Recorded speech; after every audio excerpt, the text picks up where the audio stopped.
I've got Carl Beech again. Now, last time we spoke was about the Beach Band, and excitingly, between the two interviews, you announced that Parkinson's UK are now behind what you're doing with that. Yeah, correct. Yeah, Which it's is exciting. Yeah. very exciting. It's a brilliant thing to get behind you. Yeah, and it's not just for Parkinson's. That's the thing. It kind of affects a lot of autonomic conditions and anxiety. Yeah, there's a guy called Rory Keflin Jones who's on a big podcast called Movers and Shakers with Jeremy Paxman. I did an interview with him last night. He's just published an article on it, which is on my Facebook. But yeah, it's just very favourable article because it's just having such a dramatic effect. So we can't wait to get it to market, to be Mm. honest. Yeah. But today we're going to talk about another project that you're involved with Yeah. now, which is the Freedom Justice Partnership. Just give us a bit of an overview about what it is and Yeah. where has this all come from? So, in a nutshell, Mark Preston and I, the guys who initiated it, Mark was long-term at Compassion as head of director of partnerships. Obviously, I have a background in working in areas of deprivation and international development too. And we were working together on some other projects while Mark was at Compassion. And one day over lunch, he mentioned about a book called Cobalt Red, which was about the child miners or artisanal miners, artisanal meaning amateur miners in DRC. DRC has 70% of the world's cobalt.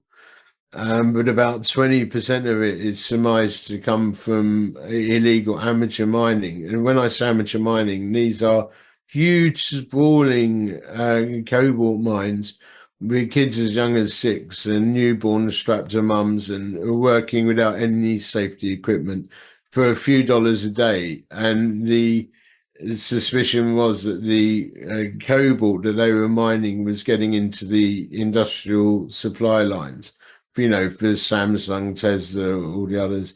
Cobalt goes around lithium batteries to keep them cool. It's what stops your phones from exploding or your car batteries. So we're not anti-tech. Mark has an electric car, but we're anti-6-year-old kids mining it, Yeah. in slave conditions. Anyway, we decided over a lunch. Mark was determined to get into an artisanal slave mine. Now, that's extremely problematic. Congo is a very dangerous country. It's advisory against travel to it. And the artisanal mines are protected by undercover agents on motorcycles and machine guns, guns all over the country. 6 million people have been killed there in war since 97, 6 million displaced. Wow. One of the last people who tried to get into artisanal mine was an ambassador for another nation, was shot dead on the spot. But anyway, long story short, we conspired to go out there. There were a number of miracles that got us in, Mm. and we managed to film it, unprecedented, really. I've got hundreds of stills and video clips, and we managed to escape, even though we had risk of being detained. And we came out of that very dangerous trip, but determined to help the kids. 40,000 children mining cobalt and copper. And some people would say, well, look, the new battery technology doesn't use cobalt, it uses copper, but they come out the same place. And these kids are getting all sorts of neurological disorders and heart diseases and rare cancers. It's so toxic. So that was essentially what we did. And as a result, we set up the Freedom and Justice Partnership, of which the Congo situation is the first of what we think could be several projects we do together to take on unsolvable injustices. But the cobalt is like, the world's dirty secret, really. So cobalt has been used to go around batteries because I thought it was actually making the batteries, not like protecting it. So it's a heat Keeps them sink. cool. It stops them from overheating. So it's a vital component of you've got a smartphone or anything with a lithium battery, it'll have cobalt in it. And as I say, there is a very strong likelihood that some of that cobalt would have come from child miners. Now, we actually filmed the children unloading their sacks of cobalt rock into the industrial and mining corporations' trucks. I've seen it. So when these companies say, no, no, our cobalt's clean, we would say you cannot claim that whilst there are children mining. These mines are vast. When we managed to get into one, under an extraordinary set of circumstances, I might add, we walked over the brow of a hill and it was like Dante's Inferno. Without the fire, it was hell on earth. I got back to Addis Ababa on the first flight out and just wept. I've not seen horror like it. Just by the way, excuse my voice. My Parkinson's medication is currently locked in my house. I Uh, can't I can't get access to it because my wife has gone out for brunch and accidentally locked me out. right, you I've not been on the vodka. no, because you're clean. Yeah, I am teetotal, and I don't sound like it. So what happens is my voice starts to slow down or go very hoarse. So there we go. So you've seen this stuff in Congo. The very fact it's being protected by guys and machine guns does say something's going on that is Yeah. not good. That in itself is evidence of something that's not good. Yeah, and as I say, we were at high risk of death and high risk of being arrested and thrown in some Congolese jail as a result of what we did. We broke every rule going in terms of travel advice when you're in nation too, but we were determined to expose the injustice. It was only when you get back you thought, well, that was a bit sporty, but we're glad that we went, and we will go back. What can we do? I mean, it's like so many of the problems we see in the world. You're talking about solving the insolvable. There is Yeah, always going to be a solution. Sometimes we don't like that solution. There's always a choice. But yeah. what can we actually do if this is potentially 20% of the world's cobalt is being added into the global system from these mines? What can we actually do Well, new practically? legislation was passed actually while we were out there, and the details currently escape me. But a new legislation was passed that will fine corporates. It's only around 15 or 20% of global turnover if they're found to be participating in these injustices or not adequately clean their supply line up. So that was very good timing. But what we're intending to do is to set up health and education programs to rescue these kids from the mines and to grant fund them so they don't have to work in them anymore for the handful of dollars that they get, and make sure they get the right health care that they need, food that they need, nutrition, education, and skills training. So we have an in-country project manager at the moment, and we're initially starting with some health and food programs, health checks, but then we will rapidly escalate that so that we either partner with existing schools or establish new ones. And most school teachers in DRC are actually unpaid. It's a very real problem. But our intention is to rescue each of the 40,000 children. And the other thing we want to do is to ensure they have identities using blockchain technology, because they don't officially exist. They don't have, birth certificates. They don't exist officially. So if we can give them digital identities using a highly secure blockchain technology, then that stands a good way to protecting them from being trafficked as well. And these kids die at an alarming rate. They are digging holes by hand and then crawling into these holes, which then collapse on top of them. We were pretty convinced we'd be walking over bodies when we were in the mines, bodies of children. It's literally disgraceful. It's a horror story, actually. And we feel we can't sit back now and do nothing. I mean, you could argue that going over there with Parkinson's was a stupid idea. but far worse for those children who, whilst I'm now back at home whinging that I'm locked out of my house, these kids are clawing at rocks with their bare hands under blistering heat every single day, so that we can use this technology. And most of that cobalt that they mine ends up in landfill. I mean, it's honestly a terrible thing that most people are not aware of. But as you said, you can't not know. You can't unsee what you have known and what you've seen. Correct. It's left an indelible mark. And, you know, with that the famous quote, isn't there? Evil persists when good Yeah. men do nothing. So, you know, a lot of people thought we were mad to go to DRC, and they thought we were madder to try and get into artisanal mine. They thought we were madder, and I smuggled a bit out, uh, which I leave on my desk as a reminder. But if we do go and see these things, it's not for everyone. You know, there was a strong chance we would have been killed. You have a choice with that knowledge.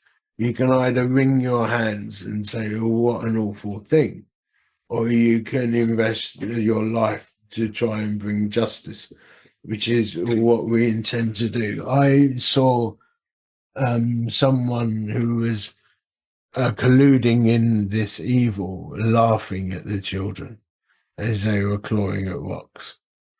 And you know that image will never leave me. So whilst we can, we do what we can, I think. So we will raise awareness in the UK and Europe and around the world and hold symposiums. And we're doing some very in-depth research. We've since formed an amazing board of people um, and experts in their field will produce the research and then the technology we need and then the systems that we need to help these kids. But it's one of those things, you know, where people can easily bury their heads in the sand. It's just a long way away. Hmm. And, you know, just crack on. I mean, when I first saw it, I was like, I can never use a smartphone again. But then I went to park my car and I needed the Ringo app. And I'm like, wow, we're trapped. Yeah. But these kids need not be trapped. And maybe we'll have to pay a bit more for our technology, but maybe we should be. It's the same over clothing, isn't it? It's just so many parts of so many supply chains. I knew a guy who works with operation mobilization, and he was talking about, okay, we should, because somebody said, oh, you need to just stop all buying all this stuff from these countries where you got slave labor. And he said, yeah, but you're missing the point. If you just take away the work, what are they going to do for food and for pay? So it's a more complex problem than the simplistic. Well, that's Yes. it. We stop it, but that's what you're saying. There's okay, let's give them an identity. Let's give them some education. Let's give them some healthcare. Let's actually give them something to do That's that's good. that's right. Yeah, and we need to get them skilled up, and we need to protect their health. I mean, their health situation out there is awful. They get Parkinson's. You know, they can get a juvenile onset of Parkinson's through cobalt poisoning. Wow. Yeah. It's horrendous, and it's not something that we cannot do something about. I'm a parent, and I just think no, we've got to do something. Well, imagine your 5-year-old. If you had a 5-year-old, if you're listening to this, you're a 5-year-old kid. Take a look at them, and then imagine that kid clawing at rocks for 12 hours a day in blistering heat for nothing. Now we have a page on Facebook, the Freedom and Justice Partnership, and a new website, which has images of the kids and some footage all over it, and it is honestly shocking. It's shocking. Yeah. But sometimes we have to see. I remember I've just been reading through Corrie ten Boom's book, and Oh, one yeah. of the things I was really struck by was how one, I think it was the US generals, ordered all the local village to walk through one of the concentration camps. Oh, we knew nothing about it. We didn't know. We didn't know. Yeah. Yes, you did. It's on your doorstep. And I know Congo isn't next door to the UK, but do you know what? It's not that far, actually. Not really. No, well, no, it's not. I mean, it's a, you know, a bit of a trek. to get to the mines, you fly into Kinshasa, and then you have to get a flight to Lubumbashi, and then you have a drive for hours and hours on bad roads, which then get very good roads because the Chinese have invested into the cobalt mines. But that's how you get there. And then you've got to get into the mines, which is the next problem, which is almost impossible. But by hook or by crook, we had a bit of a fixer situation out there and some wild contacts in the various corridors of power. It meant we were able to get in under the guise of being investors. Um, and that's when we saw the horror show. I mean, I'm not recommending this as a tourist trip. You know, don't go to Congo to try and get in the mines. There's a chance you're going to get hurt or arrested. But unless one or two or a handful go, then we would never know. Um, but yes, it's nearby, really. Mm. But man, wow. So have you got anything that's, I mean, you've got the website, you're talking about these partnerships, research and all that. For me, hearing about, okay, the onus is being put on the companies that are actually using these products to sell to us, which I just think, well, yes, it should be. But have you got anything else that's going on that is actually kind of, I suppose, actionable of what you can do? So we have a GoFundMe account, and that's on you'll see that on the Facebook page. And on the website. And we need funds because we are now trying to feed and help these kids with their health. So we just started to initiate those projects in the next week. And then, of course, we're going to need a lot of funds because we want to help with education and health long term and disrupt the evil of these minds and ensure that families are provided for so they don't need to do this. So if people could do two things, spread awareness, like the Facebook page, share the content that you're there so that the world sees the truth. And if anyone's able to donate from a couple of pounds to thousands of pounds, we're going to need a lot of money. Now, my feeling is that whilst I welcome donations from everybody, because this is an everybody problem, we got a smartphone, we're involved. The corporates, you know, hopefully will fund this to make sure that their supply lines are clean. Evil that's been perpetuated upon these families is paid for, and you know, reparations are made. Congo has been a nation that's been abused, going right back to when it was owned by Belgium. The people have been treated in the most abhorrent way. The country's in chaos.